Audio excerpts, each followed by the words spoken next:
Hello, and thank you for joining Generation Equipped Ministries. You know, this season has been a new experience for me.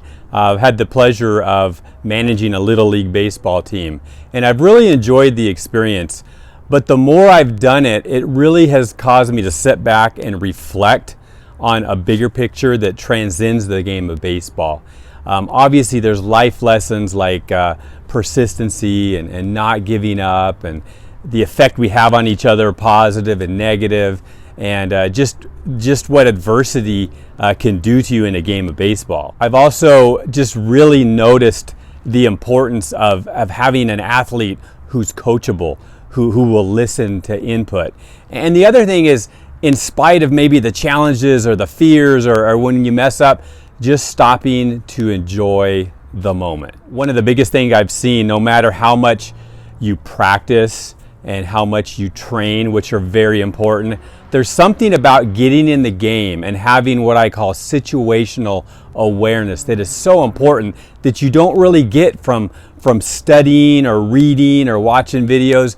There's something about just getting in the game that though it's scary at times, I agree, you learn so much and it can be so exciting. However, obviously, life isn't a game of baseball.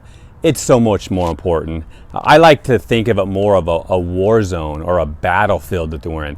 And how much more important is it for us to be equipped so we can be effective in the culture that we live in.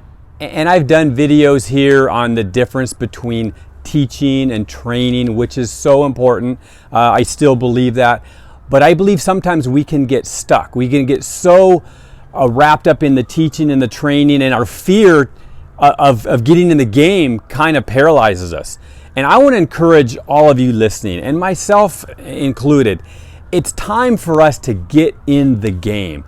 Get involved, get out there. And again, much more important than a baseball, think about life. What's at stake here?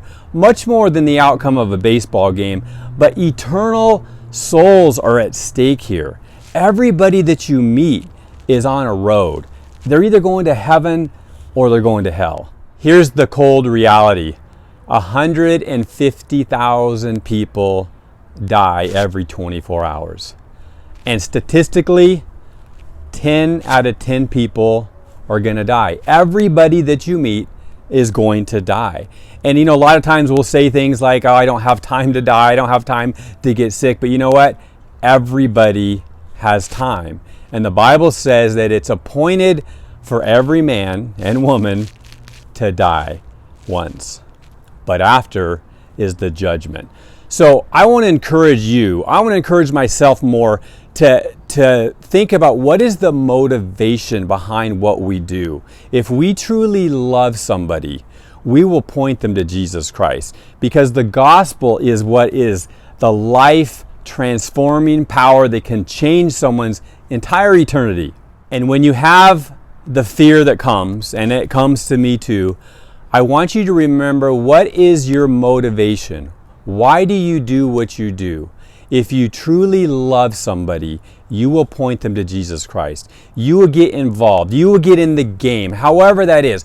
Ask God for opportunities, and I promise you, you'll see them come up all around you. And He will use you, and He will use your God-given skills and talents to be effective for Him. And just like the game of baseball, sometimes it's scary, but it's also so exciting. There's nothing more exciting than sharing your love, the love of God with somebody, and having them respond, because this world needs God. They're going through so much chaos and turmoil, and we have the answers to life's most important questions. So I want to encourage you to get involved, get in the game, reach out to everybody around you. Time is short, and it is exciting. I want to share a verse with you because many times the fear of rejection is real. We all have fears, and we want to be liked. We don't want to be shunned. But think of this verse.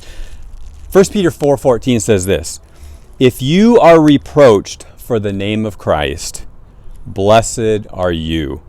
For the Spirit of glory and of God rest upon you. On your part He is blasphemed, but on your part He is glorified. you are pleasing God. Isn't that what's important? So I'd encourage you today, it's time to get off the bench, get off the couch, whatever metaphor you want to do, and get in the game.